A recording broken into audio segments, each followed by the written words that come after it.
એક વાત ક્યારેય વિચારી છે કે જીવનનો સૌથી ઊંડો ઘા કોઈ બહારની વ્યક્તિ નહીં પણ આપણી સૌથી નજીકની વ્યક્તિ જ આપી જાય છે? આચાર્ય ચાણક્યએ સદીઓ પહેલાં કહ્યું હતું કે ઘરનો દુશ્મન એક એવા રોગ જેવો છે જે ધીમે ધીમે આપણને અંદરથી ખોખલા કરી નાખે છે. તો ચાલો આજે એ જ છુપાયેલા દુશ્મનને ઓળખવાની અને એના પર વિજય મેળવવાની કળાને સમજીએ. આ સવાલનો જવાબ હામાં આપતી વખતે પણ હૃદય કંપી ઉઠે છે, ખરું ને? કારણ કે સૌથી મોટો વિશ્વાસઘાત દુશ્મન નથી કરતો, એ તો આપણો જ કોઈ કરે છે. અને બસ આ જ વાત આ દગાને સૌથી વધુ પીડાદાયક બનાવે છે. હજારો વર્ષો પહેલાં આચાર્ય ચાણક્યે આ સત્ય પારખી લીધું હતું. એમણે ચેતવ્યા હતા કે જ્યારે શત્રુ ઘરમાં જ હોય ને ત્યારે લડાઈ તલવારથી નહીં પણ બુદ્ધિથી જીતવી પડે છે. તો ચાલો આજે એમની એ જ સદીઓ જૂની નીતિને આજના સમયમાં સમજીએ. તો સવાલ એ છે કે આ છુપાયેલા શત્રુને ઓળખવો કઈ રીતે? એ કોઈ અજાણ્યો ચહેરો નથી. મોટાભાગે એ આપણો કોઈ મિત્ર, સંબંધી કે પરિવારનો જ સભ્ય હોય છે. અને એને ઓળખવો એટલે જરૂરી છે કારણ કે એની લડવાની રીત જ સાવ અલગ હોય છે. જો ફરક સાવ સ્પષ્ટ છે. બહારનો દુશ્મન સામેથી વાર કરે છે, એના ઈરાદા સ્પષ્ટ હોય છે. પણ આ ઘરનો શત્રુ, એ તો પ્રેમનું મોહરું પહેરીને ધીમા ઝેરની જેમ રોજ થોડું થોડું નુકસાન પહોંચાડે છે. એ આપણી સાથે હસે છે પણ એના મનમાં ઝેર ભરેલું હોય છે.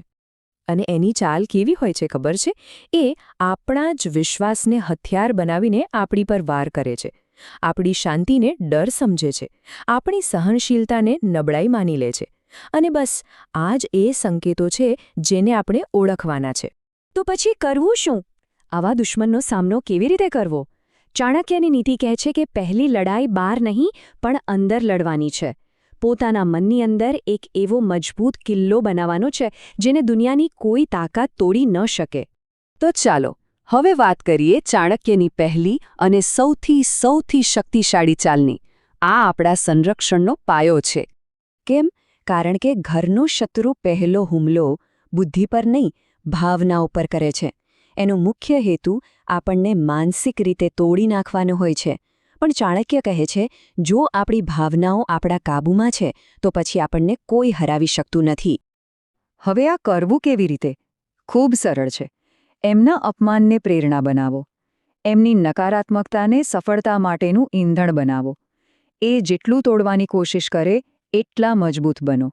જેમ લોખંડ આગમાં તપીને શક્તિશાળી બને છે, બસ એમ જ. ચલો, મનનો કિલ્લો તો બની ગયો. હવે શું? હવે વારો છે બાહ્ય રણનીતિનો.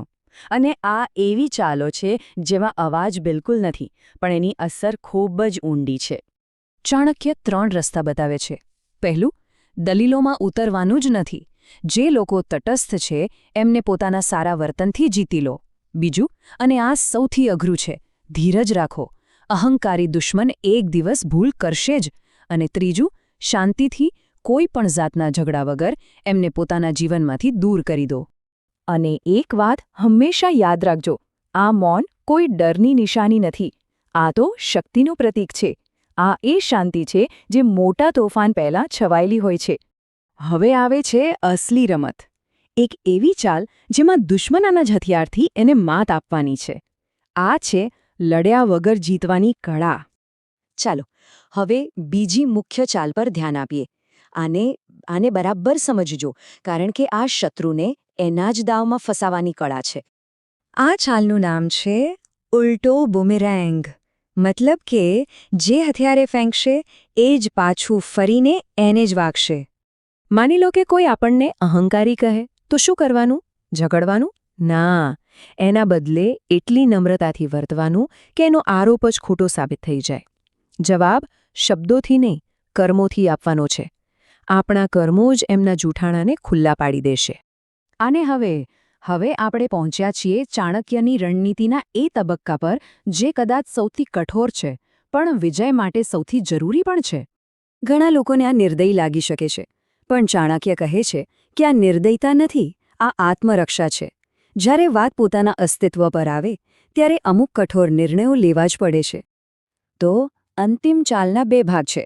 પહેલું, ક્યારેય અટકવું નહીં. એ આપણને રોકવા માંગે છે અને આપણે ચૂપચાપ આગળ વધતા રહેવાનું છે. આપણી સફળતા જ એમના માટે સૌથી મોટો જવાબ હશે. અને બીજું, જે કદાચ પથ્થર પર કોતરી રાખવા જેવી વાત છે.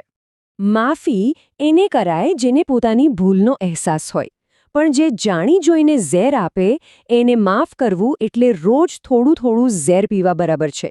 એટલે ચાણક્યની નીતિ સ્પષ્ટ છે. ભૂલી જાઓ, એનું નામ, એની યાદ, એણે આપેલું દર્દ બધું જ મનમાંથી કાઢી નાખો. અને આ ભૂલી જવું એ કોઈ નબળાઈ નથી હો. આ તો શક્તિની ચરમસીમા છે. કોઈ વ્યક્તિ માટે આનાથી મોટી હાર કઈ હોઈ શકે કે જેની સામે એ લડી રહ્યા હતા એના માટે તો એમનું અસ્તિત્વ જ નથી. આ જ એમની સાચી હાર છે. તો આ આખી વાતનો સાર શું નીકળ્યો?